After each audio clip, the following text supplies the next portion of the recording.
How terrorism evolved. First of all, as I mentioned before, that history always you have to perceive it as someone who take advantage of the community, the society, and someone who's a loser and gainer. But people who have not. That's always a society like this. So any revelation, any idea comes, if the idea will not support what I'm doing, I will stand against it. That's how the capitalists, that's how the communists, that's how human being always. And this kind of concept of terrorism also, as we say, is not like from today, it's history, over the history, all around the globe, as between have and have not. The one who have everything in the society, the one who have not. When someone appraises the society, come with ideas to try to come up to raise people to the level where we can have other people who have everything, they have to fight him and they have to do all kind of stuff against him to defeat him. And let's come for British. Why British went over the globe and colonized the world? British, for what reason? Just for the wealth. Because you need to build more wealth in England, then France and all these European countries went to invade other countries, and not to help them, not to educate them, not to do something, just to grab the wealth. So this government went to grab the wealth, and they want to stay as much as they could. For example, like, think about Indonesia, a country where all the oil gone because the Dutch country took all government took all the oil from that country, became like nothing anymore. Same thing like today is in the Middle East where this, and then they have mutual interest between the rulers and who came from outside. Let's help each other to protect each other and interest, and you stay in the power, and you give me something, I'll help you, and so on. So always, as I mentioned in the past, is British always trick, always look at the weak in the society and study the society and study the anthropology and culture and come up with something trick to trick people and hold them, like either make drugs or make religion fight or so on, so it could hold them together under its control. So in 1928, British look at a man in Egypt who was very active, like he already consumed maybe all these books of religion from the past, which I'm saying those religion books sometimes is not correct. It's just made to serve kingdoms in the past. Many kingdoms went for this country, the Arab country or Muslim countries. So this man they saw him as very interested. He's very active, and they thought about this guy we could use him for through him we could implement something to help us in the area. So his name is Hassan al-Banna in 1928, and they start giving him money, give him like a place, build a mosque for him, and so on.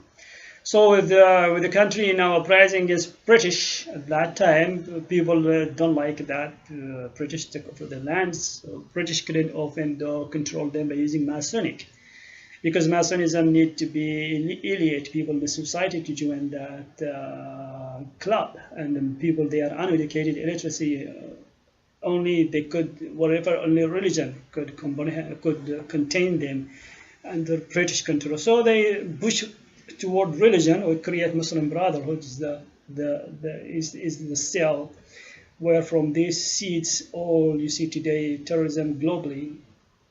Not only now British not only made that in Egypt, start duplicated in Palestine, and you see all these Muslim Palestinian who preach in the Western country, like one in Europe and so on. And you see them going to have mentioned more names in America, and all these Palestinian who preach religion. These religious people, they are their fathers. They were preacher in Palestine by British and signed, and that's why their message always lead to destruction and not to dialogue, to solve a problem by dialogue. like to be destruction, because they have this comprehend this theology of war, of killing and murdering, and so on.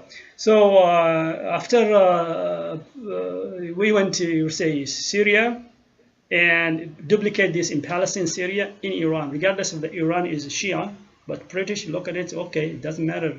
Make Muslim Brotherhood in there, from there it goes spread somewhere else.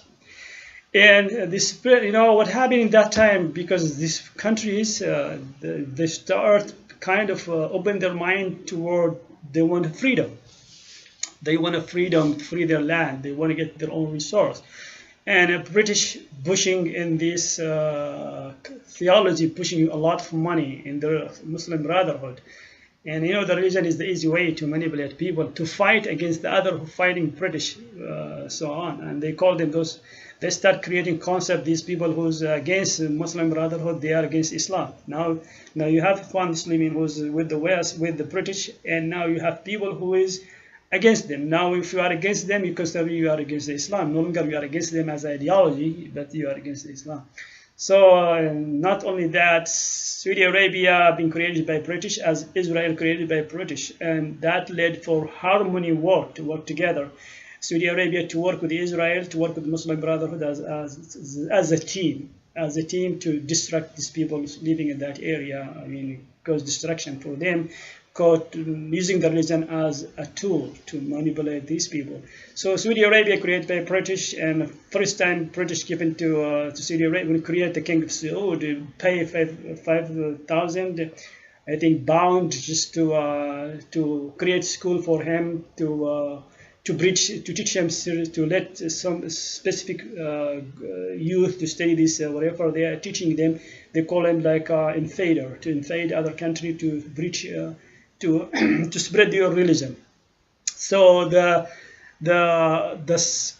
children of the youth, they've been breached to fight in the Arab Peninsula to conquer other by the name of the religion. That's established the Kingdom of Saud, and from that time they are working together with Israel, and not only all of together, all the king in the Middle East, they work with the British, with Israel and Muslim Brotherhood as one team, and Wahhabism is one team. Not on mention, even though I'm telling you, if I mention like people may be Shia thinking, oh, you are you are Shia, you are the same thing, you have same ideology, same thing like the others. There's no way. I mean, you are worse than the other. You think yourself, you are thinking about, oh, I'm God chosen. It's like the Jew. They believe. Some of the Jew like crazy, they believe like God chose them, and some Muslims, so like those Shia, they believe like God chose them, and they are the one who rule you, they are the one who's the master, they are the one who you just submit to them, they want to rule the world. And this is, I mean, is a common theology people build it for themselves to suppress others, to manage others. So what happened is British is the fox, the strong fox. France came and took some, because everybody in these countries, the industrial, they need wealth, they need like to market their product, they need resource, so they have to do something. The United States came like France and take Muslim Brotherhood. It became like a base for them in France. And then United States in 1954 in 1953, you can see this picture. Well, it's not my picture. This Eisenhower gathered all these mullah from the Muslim countries first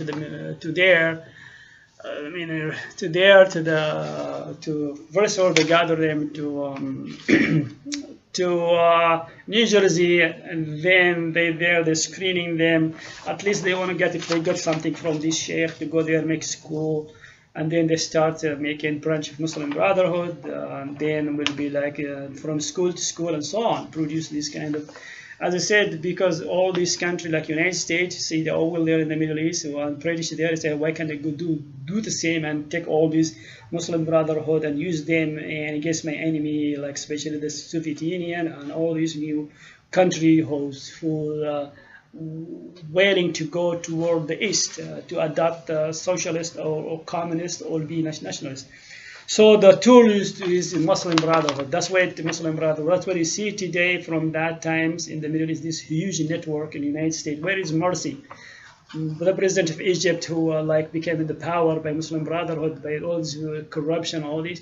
He got the to get to the organization Muslim Brotherhood in Los Angeles. Here he is. So you don't expect yourself in the United States. You are free in a free country as a Muslim. You will be under control of this group because they are essentially, since think about it, from 1953 they are here in the United States.